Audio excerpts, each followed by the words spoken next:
Best varicose veins చికిత్సనే పొందండి. నొప్పి లేని చికిత్స కోసం సంప్రదించండి ఎబిస్ హాస్పిటల్. నమస్తే అమ్మా. నమస్తే తల్లి.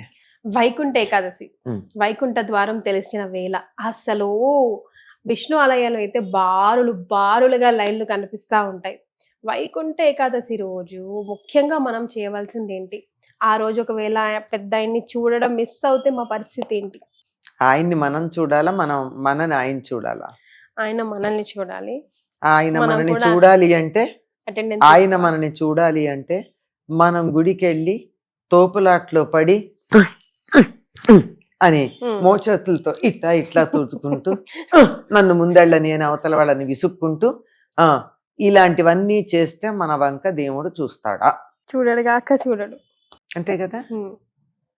వైకుంఠ ద్వారం అన్నది ఉత్తర ద్వార దర్శనం అంటారమ్మా దీన్ని.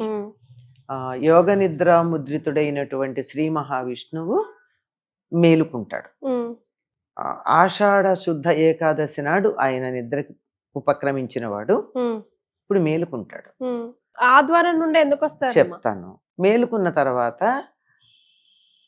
ముందుగా తన పడుకున్న చోటు నుంచి ఇంట్లోకి వస్తాడు, వీధిలోకి రాడు కదమ్మా ఎవరైనా. అవునా కదా. దివానే ఖాస్ దివానే ఆమ్ అంటారు ఇక్కడ మనకు ఒక పదం. అంటే ఆత్మీయులైనటువంటి వాళ్ళకి దివానే ఖాస్, ముఖ్యమైన వాళ్ళకి లోపల ఇంటి లోపల దర్శనం ఇస్తారు. దివానే ఆమ్ ప్రజలంతా ఎదురు చూస్తూ ఉంటే బయటకు వచ్చి నన్ను చూసుకోండి అని దర్శనం ఇస్తారు. అందరికి ఉంది కదా, అందరు ఉంది కదా. పబ్లిక్ కి కనపడేది వేరు, ఆత్మీయులకు దర్శనం ఇచ్చేది వేరు. ఈయన తాను పడుకున్నటువంటి చోటు నుంచి, మన భాషలో చెప్పుకోవాలంటే ఆయనకి మనలాగా ఉంటుందని కాదు సుమా, అర్థం కావడానికి చెప్పడం, పడక గదిలో నుంచి హాల్లోకి వచ్చాడు అనుకోమ్మా, అక్కడ ఉండే దర్శనం అన్నమాట ఇది. బయటికి వచ్చేది తర్వాత. అందుకని ఉత్తర ద్వారం అటుపక్క నుంచి లోపలికి వెళ్ళి దర్శనం. ఉదాహరణకి మనం తిరుమలే, మీరు ఇందాకే అన్నారు కదా తిరుమల దర్శనం మాట, దానికి వెళ్తూ ఉంటే ఇలా నేరుగా క్యూలో పెడుతున్నాం కదా. మనకి ప్రెసిడెంట్ ద్రౌపది ముర్ము గారు వచ్చినా, నరేంద్ర మోడీ గారు వచ్చినా ఎటు నుంచి తీసుకెళ్తారా? మనం వెళ్ళే క్యూ సైడ్ నుంచి తీసుకెళ్తారా? వెళ్ళరు. ఆ పక్క నుంచి హుండీ ఉంది కదా, హుండీ వెనక నుంచి మహాద్వారంలో నుంచి లోపలికి తీసుకెళ్తారు. ఆ ద్వారానికి ఈ ద్వారానికి తేడా ఉందా లేదా? ఉంది. ఆ ద్వారం ఇది. వైకుంఠ ద్వారం దగ్గర ఆయన దర్శనం ఇస్తాడు అని చెప్పి, అంటే వైకుంఠానికి ఉత్తరం వైపు ఉన్న ద్వారంలో ఆయన లేచి బయటకు వచ్చి అక్కడి నుంచి బయట వైపుకి తూర్పు దిక్కుగా ఉండే వైపు అందరి వైపుకు తిరిగి అక్కడ ఎదురు చూస్తున్న వాళ్ళకి దర్శనం ఇస్తాడు. మొదటి దర్శనం కావాలని తాపత్రయపడుతూ ఉంటారు కదా. ఈ తాపత్రయంలో మొదటి దర్శనం అన్న దాని మీదే మన దృష్టి ఉంది, కానీ దేవుడి మీద లేదు. మరే అటువంటి దర్శనం కోసం నిజానికి ఎదురు చూస్తూ ఉండేటటువంటిది. దీన్ని తెల్లవారుజామున లేస్తాడు ఎవరైనా సరే, సంప్రదాయం తెలిసిన వాళ్ళు, ఆరోగ్యం కావాలనుకున్నటువంటి వాళ్ళు, పద్ధతిగా జీవించాలనుకునేటటువంటి వాళ్ళు 4-4:30కి నిద్రలేస్తారు కదా. మహావిష్ణువు కూడా అలాగే లేస్తాడని అనుకుంటే అది ఆయనకి తెల్లవారుజాము. ఆయన లేచి కొద్దిగా కార్తీక మాసంలో ఉన్న ఏకాదశి నాడు లేస్తాడు. ఆయన బయటకు వచ్చేటప్పటికి మార్గశిర మాసం అవుతుంది. ఎందుకంటే మనకి వాళ్ళకి కాలపు లెక్కల్లో తేడా ఉన్నాయని చెప్పుకున్నాం కదా. అలా వచ్చినప్పుడు మొదటి దర్శనం కోసం తాపత్రయపడేటటువంటిదే ఇది వైకుంఠ ద్వార దర్శనం. అంటే వైకుంఠ ద్వారం ద్వారా లోపలికి వెళ్ళడం, ఆయన బయటకు వచ్చి మనకి దర్శనం ఇవ్వడం కాక మనం లోపలికి వెళ్ళి ఆయన చూడడానికి ఆ ద్వారం గుండా లోపలికి వెళ్ళడం అని. అంటే నేను మామూలు భాష అర్థం కావడానికి చెప్పాను. ఈ పదాలని, ఈ ఉపమానాలని వైకుంఠానికి అన్వయం చేసుకోకండి, మనకు అర్థం కావడం కోసం చెప్పింది ఇది. అమ్మ, మరి మనం అయితే దర్శనం కోసం వెళ్తూ ఉంటాం, కానీ అసలు ఏం చేయాలమ్మా? ఇప్పుడు మనం చూస్తున్నాం, అయ్యవారిని చూస్తున్నాం, దండం పెట్టుకుంటున్నాం కదా, అప్పుడు మన కోరికలు లెక్క పెట్టుకోవాలా, లేకపోతే ఆయన్ని చూస్తూ ఉండాలా? కొంతమంది ఇట్లా కళ్ళు మూసుకొని మొక్కుతూ ఉంటాం. అసలు వాట్ ఎగ్జాక్ట్లీ మనం ఇప్పుడనే కాదు, ఎప్పుడైనా గుడికి వెళ్ళినప్పుడు దానికి ఇంకో ప్రాధాన్యం ఉంది, అది కూడా చెప్పేసాక మీకు విషయం చెప్తాను. ఆయనకి ఆ మొదటి దర్శనం కోసం మనం ఎలా తాపత్రయపడతామో గుడికి వెళ్ళాలని, అలాగే దేవతలందరూ అక్కడ ఉంటారు. కనుక ఆ సమయంలో మనం విష్ణువుని దర్శించుకుంటే 3,000,000 దేవతల్ని చూసినట్టు అవుతుంది. అక్కడికో దండం పెడితే అందరికీ దండం పెట్టినట్టు అవుతుంది కదా. 3,000,000 ఏకాదశి అంటే ముక్కోటి దేవతలు అక్కడ ఉంటారు అని అర్థం. అంటే మనం కూడా ఏదో పావలా పెట్టుబడి పెట్టి 10,000 రావాలని ఆశపడే వాళ్ళం కదా, ఒక నమస్కారం పెట్టి అందరి దేవతలకి పెడుతుందని ఆశతో పెడుతున్నాం.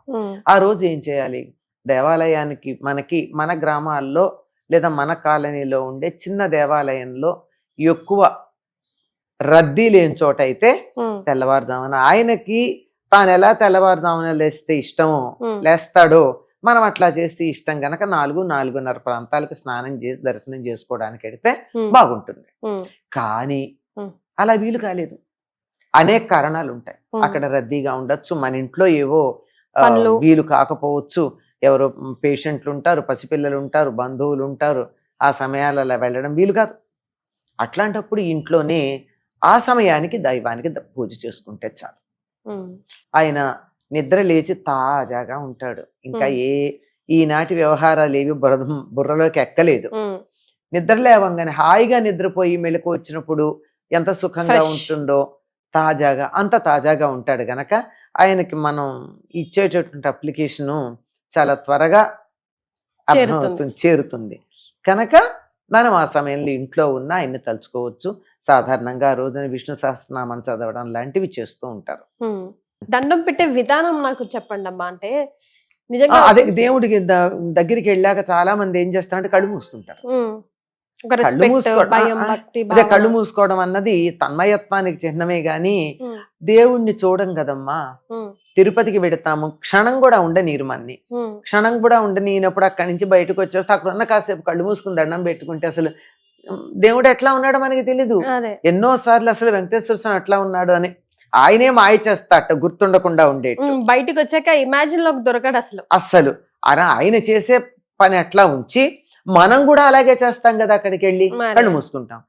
నిజమే, కళ్ళు మూసుకోవాలి. ఎప్పుడు ఆయన్ని చూస్తూ నమస్కారం చేసుకుని యువతలకు వచ్చాక కళ్ళు మూసుకుని ఆ చిత్రం మనసులో భద్రపడేటట్టుగా అప్పుడు కళ్ళు మూసుకోవాలి, బయటకు వెళ్ళకూడదు. ఇలా చూడాలి, చూసి ఆ తర్వాత యువతలకు వచ్చి కళ్ళు మూసుకోవాలి. అప్పుడు అలా లోపల భద్రంగా ఉండిపోతాడు, సేవ్ అయిపోయి ఉంటుంది. అది అందుకని చేతులు జోడించి వీలైతే తల మీద చేతులు పెట్టుకుని, అది కాకపోతే కనీసం ఇక్కడ దాకా చేతులు పెట్టి ఆయనకి చేతులు పూర్తిగా కలపాలమ్మా. 5 వేళ్ళు 5 వేళ్లతో కలవాలి. ఇలా కలిసి ఇలా అంటే తామర మొగ్గలాగా ఉంటుంది. ఇలా కలిస్తే ఇలా అలా ఉన్నటువంటి అలా నమస్కారం చేసుకుని ఆయనకి నమస్కారం చేసుకుని రావాలి. కోరుకోవాలా అంటే అక్కడ ఉండగా కోరిక గుర్తొస్తుందా? రాదు అసలు, రాదు కదా. అక్కడ దేవుడు లేడు, అక్కడుండి కోరిక కోరుకుంటే నీ హృదయంలో దేవుడు కాక నీ కోరిక ఉన్నాడు. అక్కడ దాకా వెళ్ళడం దేనికి? కోరికను తలుచుకోవడానికి. ముందనుకోవచ్చు, బయటకు వచ్చాక అనుకోవచ్చు. అక్కడ ఉండగా మాత్రం స్వామినే తలుచుకుంటూ ఏ దైవం అయితే ఆ దైవం, వెంకటేశ్వరుడు కావచ్చు, రాముడు కావచ్చు, కృష్ణుడు కావచ్చు, అమ్మవారు కావచ్చు, ఎవరైనా సరే వాళ్ళనే మన హృదయంలో కన్నుల ద్వారా గ్రహించి మనసులో చిత్రాన్ని నిక్షిప్తం చేసుకుంటూ హృదయంలో ధ్యానం చేస్తూ చేతులు జోడించి నమస్కారం చేయాలంతే. ఇది పర్ఫెక్ట్, ఇది పద్ధతి. సో ఇక్కడ నుండి మనం కూడా ఇవన్నీ తూచా తప్పకుండా పాటించే ప్రయత్నం చేద్దాం. చాలా సంతోషం అమ్మా, ధన్యవాదాలు.